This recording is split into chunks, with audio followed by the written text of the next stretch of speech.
country that I've lived in. I've lived in the US for about 20 years, and now I've lived in Kenya for the other years of my life. But this is the only country that people become overnight millionaires by working with the government.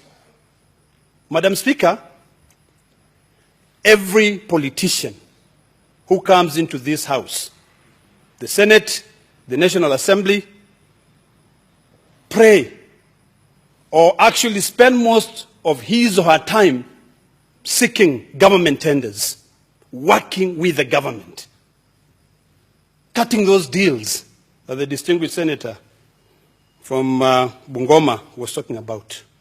We are teaching our children that the only way that you can be able to be respected is by cutting deals.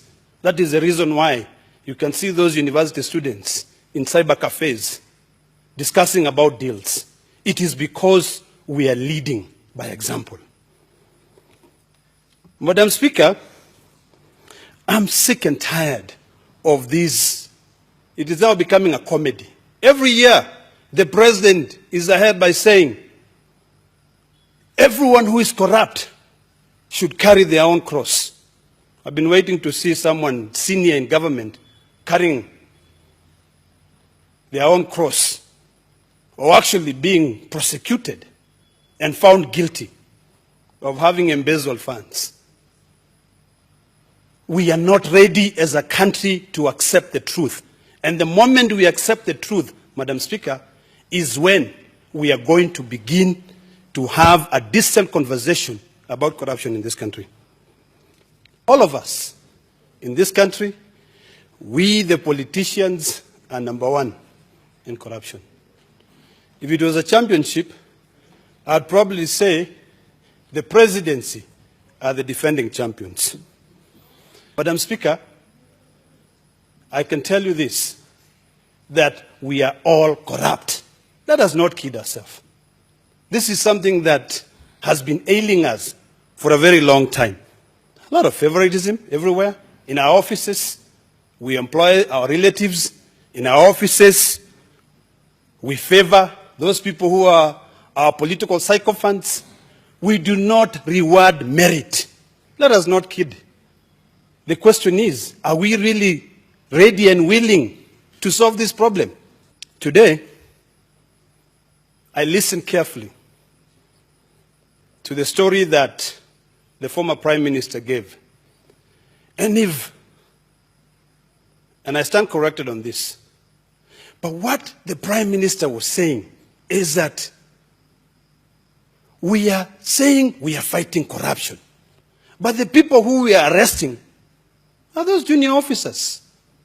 It's like you take a dog, yes, you go hunting, but you don't guide that dog. You let the dog get into the bush. It will come out with a squirrel. It will come out with a rat. But what the Prime Minister said, when the leopard comes, it runs away. The truth is, if we are really serious about fighting this corruption, then we must guide the dog that we take hunting to ensure that even if it's a leopard, Madam Speaker, if you go to Maasai Mara, you will see dogs, just real dogs, who are trained to be able to fight a lion because they are guided. The only way that we are going to end corruption in this country is we first take personal responsibility, and that is what we are not ready to do. We need to realize that if God is so kind to us, He will only give us 70 years, and we will die and leave all these earthly possessions in this world. The only way you can be given a contract is if you know so and so and so and so. It is frustrating, Madam Speaker. The reason why we have a lot of pending bills, some which cannot even be authenticated, is because of corruption. Madam Speaker, it is sad. The distinguished senator from Machakos nearly cried. I'm upset. I'm angry, and every Kenyan ought to be angry. because we're not going anywhere. We have so many youth who are unemployed. But instead of us coming up with ideas on how to make them employed, we are busy cutting deals with even foreigners. Right now, when you travel around this country, you'll see that any business that is coming up, it is managed by foreigners. Why? Because we are blindfolded. We are so corrupt, we cannot see opportunities. All restaurants in this country, high-end restaurants, are now run by foreigners. And we politicians are partners. When are we going to teach our youth that you can make a decent living by using the opportunities which are around? The reason why Matiang'i is taking action now is not because he doesn't want to open our country for direct foreign investment. It is because he wants us to be upset, to be able to see those opportunities. Madam Speaker, we have to end impunity. If we can be able to say, it does not matter who you are, who your godfather is, or where you come from. So long as you've committed a crime, you face the full wrath of the law. The day we are able to say that and mean it, we are going to be able to end corruption. Otherwise, this is going to be something that we're going to be talking on a yearly basis. This is nothing but systemic corruption. Madam Speaker, we have weakened all our institutions. We don't give them independence. Even in this parliament, Madam Speaker, I dare say that when we bring in legislations, most of the legislation that come from the government are designed to create authorities to embezzle funds. Madam Speaker, I would request 1 more minute. Please. Yeah, just 1 minute, please. Madam Speaker, when you look at the quality of legislation that we are drafting in this parliament, they are designed to establish authorities to be able to create CEOs. We forget about this issue of devolution.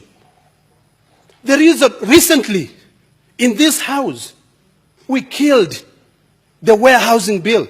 I've seen it in the order paper coming back from the National Assembly. And when you look at it, the reason why we killed it is because we did not agree with the way it was drafted. Now it's finding a way to come back. What do you call that? Corruption. It is coming to a point where we are now saying, you know, this is sort of like a national culture. If you're not corrupt, you're not Kenyan.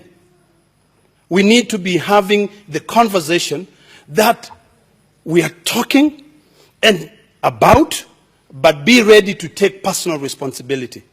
Be ready to say, I will reward so-and-so because of merit, but not because they come from my home. That is the reason why we're not developing in this country, Madam Speaker.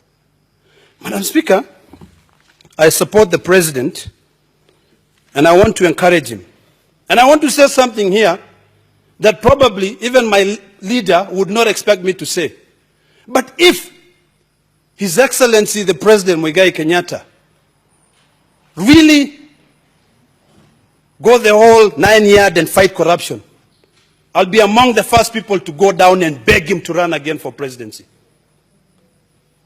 But right now, we are just going to be entertained. It's becoming comical. So let's not just practice what you preach. Let's not just preach. So the biggest question to ask ourselves is, what is this corruption? Madam Speaker, all over in the media is awash with all ideas of what form of corruption ail this country. Recently, Madam Speaker, we were entertained by the distinguished senator who spoke before me, I think from Kericho, from Nandi, Cheryl Gay, when he said that in his county, there is a lot of nepotism. There are so many sycophants, including using a word, slay queens, that the governor there is hiring all these people. Madam Speaker, how do we solve this corruption problem? One, we must build capacities. Our county governments, Madam Speaker, are rotting in corruption because, like the distinguished senator from Homa Bay said, sometimes, I'm not going to use his words, but sometimes lacking that capacity to be able to develop legislations that will be able to help you do your job. If you do not have that capacity, there is no way you are going to be able to achieve what you really want to achieve. The problem we have in this country is that we are not ready. This government, we politicians, are not ready to empower our people, to give them tools that they can use to fight corruption, Madam Speaker. If we are ready to fight corruption, let us develop these tools. Let us cut the red tape.